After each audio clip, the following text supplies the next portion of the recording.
खूबसूरत 2 बेटियां होने के बावजूद आखिर क्यों रूबीना दिलाइक लेना चाहती थी अपनी खुद की जान? आखिर क्यों रूबीना को हो गया था डिप्रेशन? आखिर क्यों रूबीना को आते थे suicidal thoughts? Actress Rubina Dilaik ने हाल ही में एक इंटरव्यू में अपने पोस्टपार्टम डिप्रेशन के बारे में बात की है।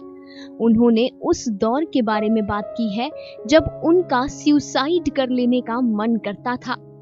रूबीना ने कहा कि पोस्टपार्टम डिप्रेशन के बारे में लोगों को खुलकर बात करनी चाहिए। मां बनने के बाद कई मौकों पर एक औरत में आने वाले बदलावों के बारे में बात करनी चाहिए। अदाकारा ने इस मुद्दे पर खुद बात की और कहा, मैं पोस्टपार्टम डिप्रेशन से गुजरी हूँ। बेटियों के जन्म के बाद पोस्टपार्टम डिप्रेशन मेरे जीवन का सबसे मुश्किल दौर बन गया था। मेरे अनुभवों में से जो सबसे ज्यादा टफ था वो था पोस्टपार्टम डिप्रेशन, और मैं अभी भी उस फेज से बस निकली ही हूँ।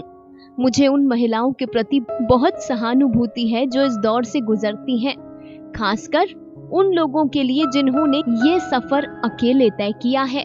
मेरे 3 महीने ऐसे थे कि मुझे लगता था कि मुझे कुछ नहीं खाना है, मुझे किसी से बात नहीं करनी है, मेरे साथ कोई क्यों है? मैं वो भी भारीपन अपने शरीर में महसूस कर पाती थी। मेरा वजन बहुत ज्यादा बढ़ गया था। ऐसे में आप बहुत डीमोटिवेट महसूस करते हो, किसी भी चीज को करने का जोश आप में नहीं रहता।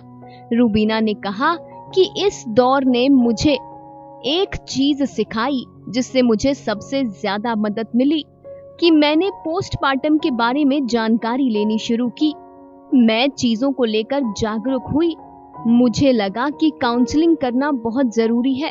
हम लोगों से बात नहीं करते। हमें अक्सर ये कहकर शर्मिंदा किया जाता है कि ये कौन सी बड़ी बात है यार, हर औरत माँ बनती है।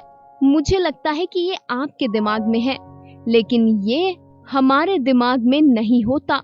ये हार्मोनल बदलाव होते हैं, दिमाग में केमिकल रिएक्शन हो रहे होते हैं, वो हमें ये सब महसूस करवाते हैं। अपनी काउंसलिंग के बारे में बात करते हुए रूबीना ने कहा, मैंने भी काउंसलिंग ली थी। मुझे अच्छे से याद है जब मैं न्यूट्रिशनिस्ट से बात करती थी तो मुझे कहा जाता था कि मैं अपने फेस का ध्यान रखूं। जब तक बच्चा 3 महीने का है, 9 महीने का है, 1.5 साल का है, 2 साल का है, तब तक आप और आपकी बॉडी भी उन माइलस्टोन्स का अनुभव करेंगी। इस दौरान पोस्टपार्टम आपको सबसे ज्यादा परेशान करता है। रूबीना ने कहा कि क्योंकि उन्हें इस फेज के बारे में पहले से जानकारी थी, इसलिए उन्हें इस फेज से निकलने से काफी मदद मिली। उन्होंने कहा कि क्योंकि मुझे पता था, मैं खुद को बता सकती थी कि ये केवल एक फेज है जो कट जाएगा। प्लीज आप सब कुछ उल्टा सीधा मत करना जो आप अपने पूरे जीवन में पछतावा करो। मुझे भी सुसाइडल थॉट्स आते थे।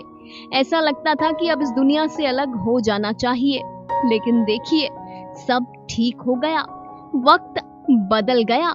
ये कहकर रूबीना दिलेक ने इन सुसाइडल थॉट्स और पोस्टपार्टम डिप्रेशन पर अपनी राय रखी। पोस्टपार्टम डिप्रेशन सिर्फ वही समझ सकता है जो इस फेज से गुजरा हो।